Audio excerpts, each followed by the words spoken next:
అందరికీ నమస్కారం. నా పేరు మాధురి. ఈ రోజు రాశి ఫలాలకి సంబంధించి అసలు రాశి ఫలాలంటే నలుగురు నాలుగు రకాలుగా చెప్తూ ఉంటారు. అది మనకు ఖచ్చితంగా జరుగుతుందా? మనం వాటిని నమ్మచ్చా? లేదంటే వాటిని నమ్మకుండా మన దాన్ని మనం వెళ్ళిపోవాలా? ఇలాంటివి చాలా సందేహాలు చాలా మందికి ఉన్నాయి కదండి. మరి అవన్నీ నివృత్తి చేసే ప్రయత్నం చేద్దాము.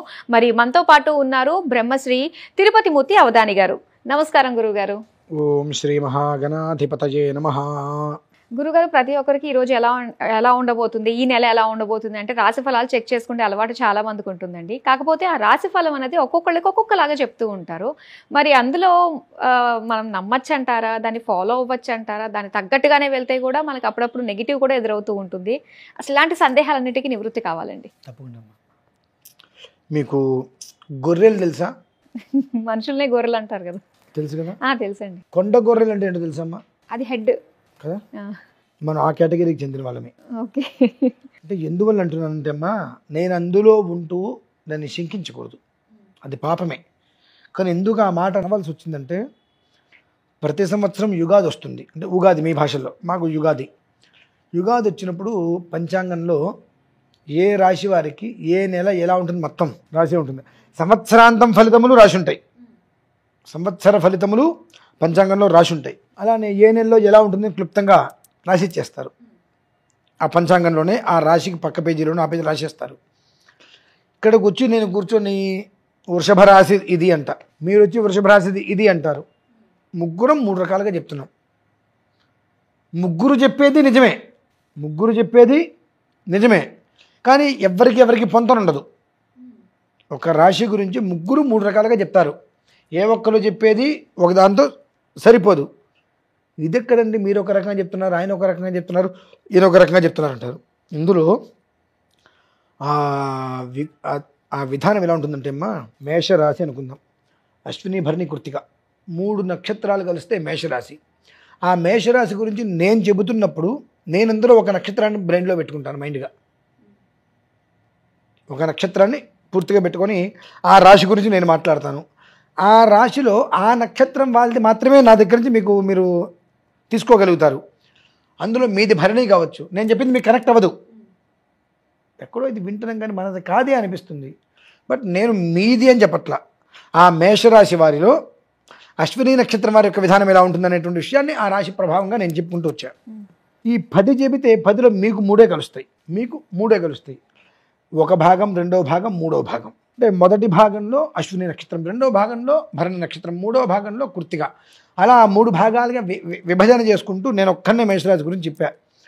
అందులో మొదటి 2 మీకు సంబంధించినవి కావు, తర్వాత 2. మొదటిది మాత్రమే మీకు సంబంధించింది. కాబట్టి ఏమైంది అక్కడ, ఆయన 10 చెప్తే నాకు 3 కలిసినవి ఏంటి తత్వం, నాకు ఎందుకు కలవలేదని మీరు అనుకుంటారు. దాంతో మీ నక్షత్రం ఏదో దానికి మాత్రమే మీకు అది కలుస్తుంది, మీకు ఎందుకు కలుస్తాయి? మిగిలిన వాళ్ళ దగ్గరికి ఇంకొకరికి చెప్పినప్పుడు అందులో వాళ్ళ నక్షత్రం ఏంటి అనేటువంటి విషయాన్ని బట్టి వాళ్ళకి అనుసరిస్తుంది. ముగ్గురు చెప్పేది అబద్ధం కాదు, ముగ్గురు చెప్పేది నిజమే. బట్ కాకపోతే అక్కడ అశ్విని భరణి కృత్తిక ఆ 3 నక్షత్రాల వాళ్ళు వచ్చి కూర్చుంటే మేము చెప్పేది ముగ్గురికి కనెక్ట్ అవుతుంది. కానీ మేషరాశి వాళ్ళు వచ్చి కూర్చుంటే కనెక్ట్ కాదుగా, అది మనం తీసుకోవాలి. 2, రాశి ప్రభావం మనిషి మీద ఇంతే చూపిస్తుందమ్మా, అది అవసరం లేదు అసలు. మనిషి జీవితం అనేటువంటిది దేంతో ముడిపడి ఉన్నది? చేస్తాడా, బ్రతుకుతాడా, మంచి పొజిషన్కి వెళ్తాడా, అడుక్కు తింటాడా, వ్యాపారమా, ఉద్యోగమా, నిలబడతాడా, పడిపోతాడా, పెళ్ళవుతుందా, అవ్వదా, పిల్లలున్నారా, ప్రతి ఒక్క విషయం కూడా లగ్నాన్ని అనుసరించి వస్తుందమ్మా. ప్రతి మనిషికి రాశి వేరు, లగ్నం వేరు. ఆ లగ్నం అనేటువంటిది తన స్థానం, అది అంటే లగ్నం అంటే వాళ్ళ పుట్టిన సమయం బట్టి వస్తుందమ్మా. అది పుష్కరణి అంటారు. ఆ లగ్నం ఏదైతే మనిషి జన్మించాడో అక్కడి నుంచి 12 చూసుకోవాలి. రెండవది ధనస్థానం. ఆ లగ్నం నుంచి 2వ ఇంట్లో ఏ గ్రహం ఉంది, ఆ గ్రహాన్ని అనుసరించి అతను సంపాదిస్తాడా, సంపాదించడా, ఖర్చు పెడతాడా, దుబారా చేస్తాడా. 3వది సోదర స్థానం. ఒకటి సంతానం రాగానే వీరికి అన్నతమ్ములు కానీ అక్కజల్లు కానీ ఎవరైనా ఉన్నారా లేదా, ఏకో నారాయణుడా అని. 4 మాతృస్థానం. ఈ పిల్లవాడి లేదంటే ఈ అమ్మాయి జన్మించడం వల్ల మా అమ్మగారికి ఏ రకమైన విధానం ఉంటుంది, అమ్మగారి పరిస్థితి ఏంటి, అమ్మగారి రూపురేఖలు ఎలా ఉంటాయి. 5 సంతానం, పుత్రస్థానం. మళ్ళీ ఈ వీడికి అసలు మంచి యోగం ఉందా లేదా అని. 6 శత్రుస్థానం. కయ్యానికి కాలు దూవుతాడా, ఎవరేమన్నా వదిలేస్తాడా, శత్రువుల్ని పెంచుకుంటూ వెళ్తాడా. 7 సాంసారిక జీవితం, 7వ స్థానం అంటారు, అంటే కలత్రం అంటారు దాన్ని.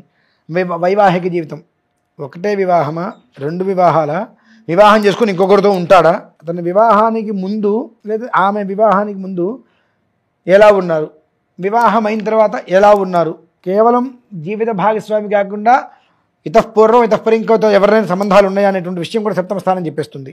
ఓకే, అంటే అది భార్య స్థానం. అది సప్తమ స్థానం. సప్తమము అనేటువంటి కలత్రం, భార్య స్థానం కూడా అనొచ్చు, అంటే భర్త స్థానము. అంటే ఆ దంపతులకు సంబంధించినటువంటి ప్రతి ఒక్క విషయము దాన్ని బోతద్దం పెట్టి చూస్తే మొత్తం బయటకు వచ్చేస్తాయి. అది సప్తమ స్థానం. ఇక అష్టమ స్థానం, వీడు భర్త ద్వారా ఉంటాడా, అనారోగ్యం వచ్చింది, అనారోగ్యాలు వస్తూ ఉంటాయా అనేటువంటిది అష్టమ స్థానం చెప్తుంది. వాడి పరిస్థితి ఏంటి, వస్తే తిప్పుకుంటాడా తిప్పుకోలేకపోతాడా అనేటువంటి విషయం. ఇకపోతే నవమం, అది తండ్రి. ఇతని యొక్క తండ్రి విధానం ఎలా ఉంటుంది, ఇతను ఒక తండ్రి ఏ స్థితిలో ఉంటాడు, ఇతని మహర్దశ ఏంటి, ఆ మహర్దశకి తండ్రికి పట్టేటువంటి గతులేంటి అనేది చెప్తుంది. దశమం రాజకీయ స్థానం, ఆ రాజకీయ స్థానంలో ఉండేటువంటి గ్రహం ఏదైతే ఉంటుందో ఆ గ్రహాన్ని అనుసరించి అతని జీవితం ఏ పొజిషన్కి వెళ్తుంది. ఏకాదశం భాగ్యం, ఏకాదశోద్భవేత్ లాభ ఆయుష్య విజయప్రదం, ఏకాదశంలో ఏ గ్రహం ఉన్నా మంచి చేకూరుతుంది. ద్వాదశం వ్యయం, అంటే ద్వాదశంలో ఉండేటువంటి గ్రహాన్ని అనుసరించి ఏ దృష్టి పడింది దాన్ని బట్టి 1,00,000 సంపాదిస్తాడు, నెలకి అప్పు చేసి 50,000 ఖర్చు పెడతాడు, లేదంటే 1,00,000కి సంబంధించిన కష్టపడతాడు, చివరికి చేతికి 10,000 20,000 చేతులు పని చేసుకోబో అంటాడు. జీవితం మొత్తం కూడా అగమ్య గోచరంగా ఉంటుంది. ఇది ఏది అనేటువంటి విషయం లగ్నాన్ని అనుసరించి వస్తుందమ్మా. ఓకే, అందుకని రాశిని అనుసరించి రాదు.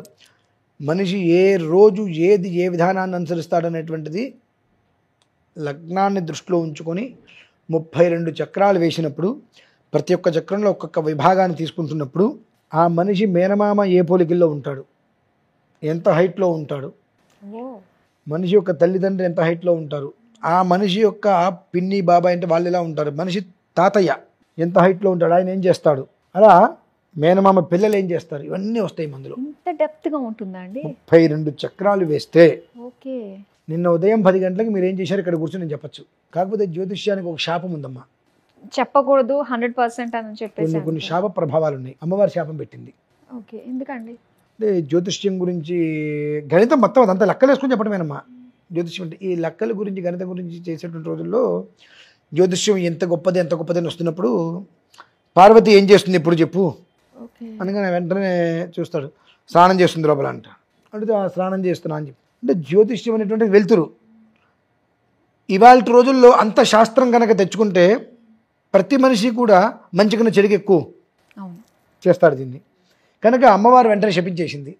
ఎందులో ఒక 1,00,000 మందిలో ఒక 8 మంది 9 మంది ఉంటారమ్మా పూర్తి విధానాన్ని అనుసరించే వాళ్ళు. జ్యోతిష్శాస్త్రం పరిచయం ఉండటం వేరు, ఆ జ్యోతిష్శాస్త్రానికి అనుష్ఠాన బలం ఉండటం వేరు, దానికి ఖగోళ విధానం యాడవటం వేరు. ఇట్లా చాలా రేరుగా ఉంటుంది. మీరు నేను చేసినటువంటి వీడియోలు వెనక్కి వెళ్ళండి, 2 సంవత్సరాల క్రితం 3 సంవత్సరాలు వెనక్కి వెళ్ళండి. తిరుపతిలో భారీ వర్షాలు జరిగినప్పుడు 15 రోజుల ముందు చెప్పా, ఫలానా రోజు తిరుపతి ఈ రకంగా జరుగుతుంది రాసుకోండి అని చెప్పి. ఖచ్చితంగా అదే రోజు జరిగింది. కరోనా వచ్చినప్పుడు ఇవాళ నుంచి 76వ రోజు మొత్తం క్లీన్ చిట్ ఇక్కడే వీడియో చేశా. మొత్తం యథావిధిగా మాస్కులు కూడా లేకుండా తిరుగుతారు. పూర్తి లాక్డౌన్, మనిషి బయటకు వస్తే ఊరుకోట్లా, అటువంటి స్టేజీ. ఇవాళ నుంచి 76వ రోజు మొత్తం క్లీన్ చిట్ అన్న అయిపోయింది. ఒమిక్రాన్ చాలా ప్రబలితుందన్నారు. 13 రోజుల తర్వాత ఇది ఉండదు. ఈ మాట మనం మర్చిపోతామన్నా జరిగింది. ప్రతి ఒక్కటి అమ్మ ఎలా అంటే మనకు శాస్త్రంతో పాటుగా అనుష్ఠాన బలం ఉండాలి. ఆ అనుష్ఠాన బలం ఉన్నప్పుడు అది మనం చెప్పినట్టు జరుగుతుంది. అలానే కొన్ని చెప్పినవి జరగవు కూడా. ఎట్లా? మీరు ఇక్కడ కూర్చున్నారు, మీ మెప్పు కోసం, అంటే మీరు చెప్పమనేది నేను చెబితే నాకు ఇంకొక 10 రోజులు నాకు ఇంకా వీడియోస్ నా చేయిస్తారు ఇక్కడ అని మీ మెప్పు కోసం నేను చెబితే అవి చల్లవు. గుడ్డ కాలేసి నెత్తి మీద పడేది అంటారు చూసారండి, అలా జరుగుతుంటాయి. కొన్ని మొహమాటం కోసమనో ఇంకో దాని కోసమనో మీరేదో చెప్పండి గురుగారు ఇలా చెప్పండి ఇది బాగుంటుంది అన్నప్పుడు, మరి ఇక్కడ మనం వీడియోస్ చేస్తున్నాం కదా చెప్పకపోతే బాగోదేమో ఏమన్నా అనుకుంటారని చెప్పి మొహమాటం కోసం చెప్పినప్పుడు అది మేమే ఆ అపనిందలు కూడా మేమే అనుభవించవలసి వస్తుంది. అప్పుడు మీరు వచ్చి అక్కడ కూర్చుని వాళ్ళు లేదంటే ఆ రోజు మేము చెప్పారని చెప్పరుగా.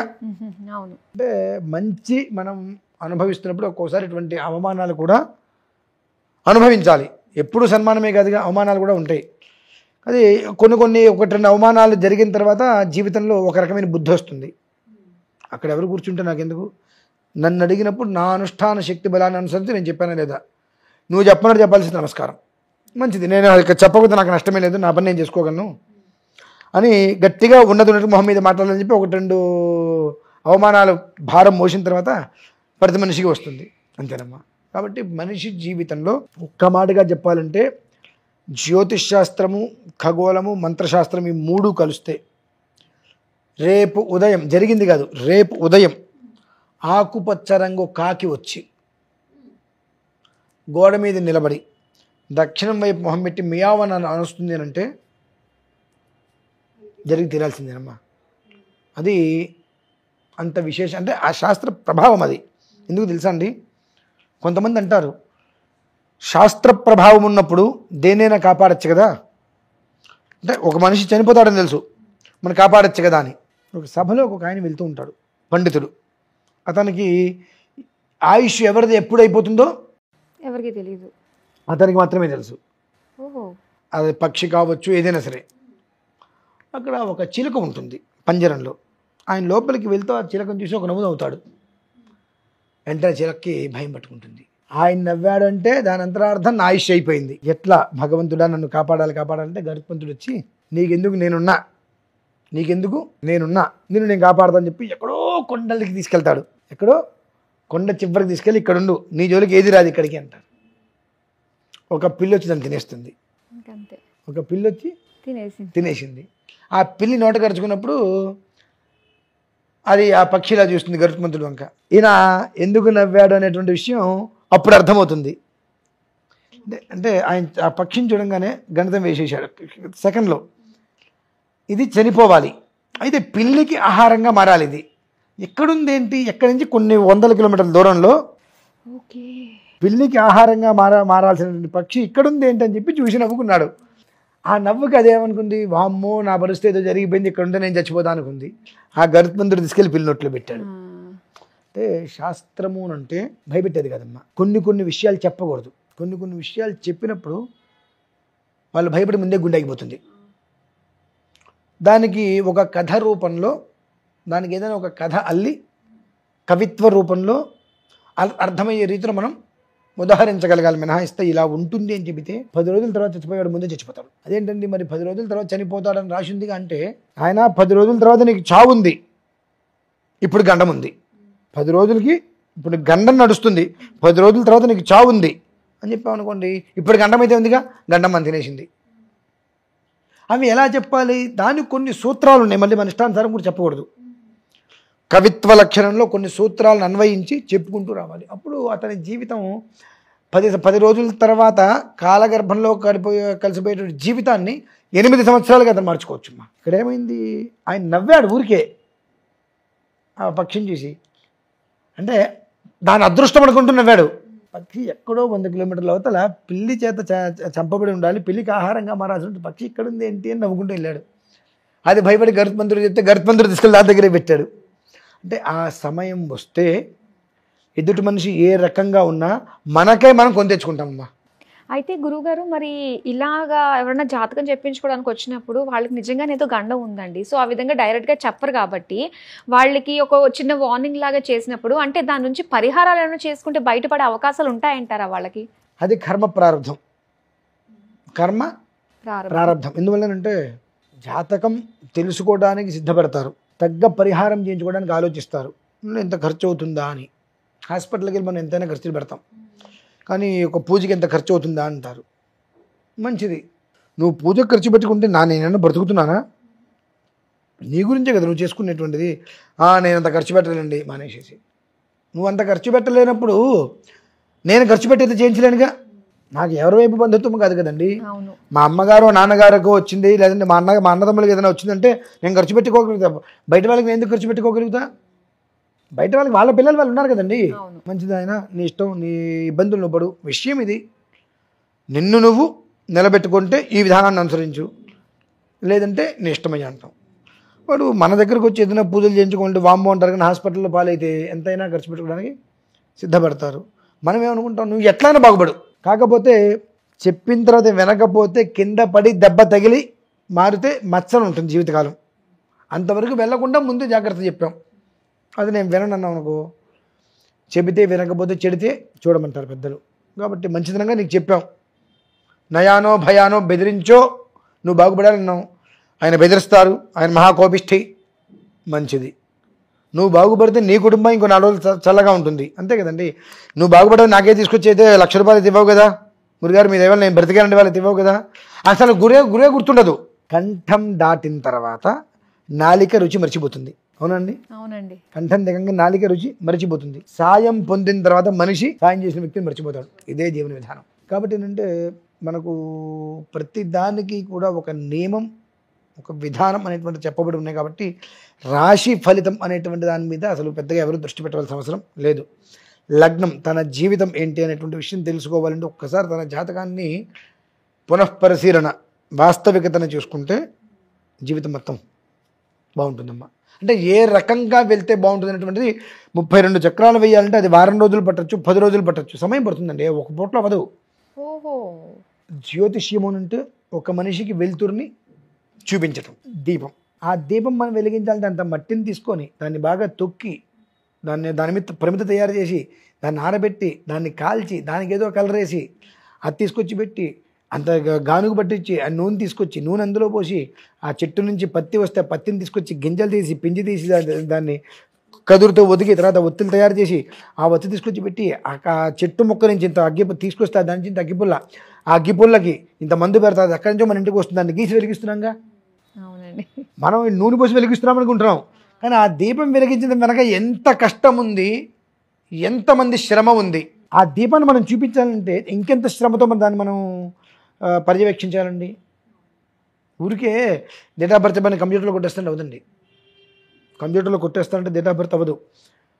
మీరు ఇక్కడ కూర్చుంటే నా లగ్నం ఏంటంటే మీరు అడిగితే మీరు ఏ డేట్లో పుట్టారు, ఏ సంవత్సరం పుట్టారు, ఏ నెలలో పుట్టారు, ఈ 3 మీ దగ్గర తెలుసుకుంటే 30 సెకండ్లో మీ లగ్నం చెప్పాలండి. 30 సెకండ్లు మినిమం. మీ లగ్నం ఏంటంటే విషయం పంచాంగం చదవకుండా చెప్పగలగాలమ్మా. ఒక్కొక్కసారి మనకు సూర్యోదయం వస్తాయి కాబట్టి మీ లగ్నం ఇది అవుతుంది. ఒకవేళ సూర్యోదయ ఏదైనా కనుక తేడాంతరం జరిగితే ఈ లగ్నం అవుతుంది, ఇంకోటి అవడానికి వీలేదని చెప్పి చెప్పగలగాలి 30 సెకండ్లలో. అది విధానం. నేను లగ్నం చుట్టానికి పంచాంగం చూస్తాను, వారం ఎంతవరకు ఉందో చూస్తానికి పంచాంగం చూస్తాను, తిథి ఎంతవరకు ఉందో పంచాంగం, ఇంకెందుకు మన దండగా. అది కావాలి మనిషికి ప్రధానంగా. అది ఉన్నప్పుడు ఆ జీవితం అనేటువంటిది ఏ స్థాయిలో వెళ్తుందో ఈ రోజే నిర్ణయం చేసుకొని వెళ్ళొచ్చమ్మా. అది విషయం, అది జ్యోతిష్యం అంటే. ఓకే, అసలు జ్యోతిష్యం అంటే ఆ లగ్నం మీదే మన జాతకం అంతా ఆధారపడి ఉంటుంది. చాలా చక్కగా తెలియజేసినందుకు ధన్యవాదాలు గురు.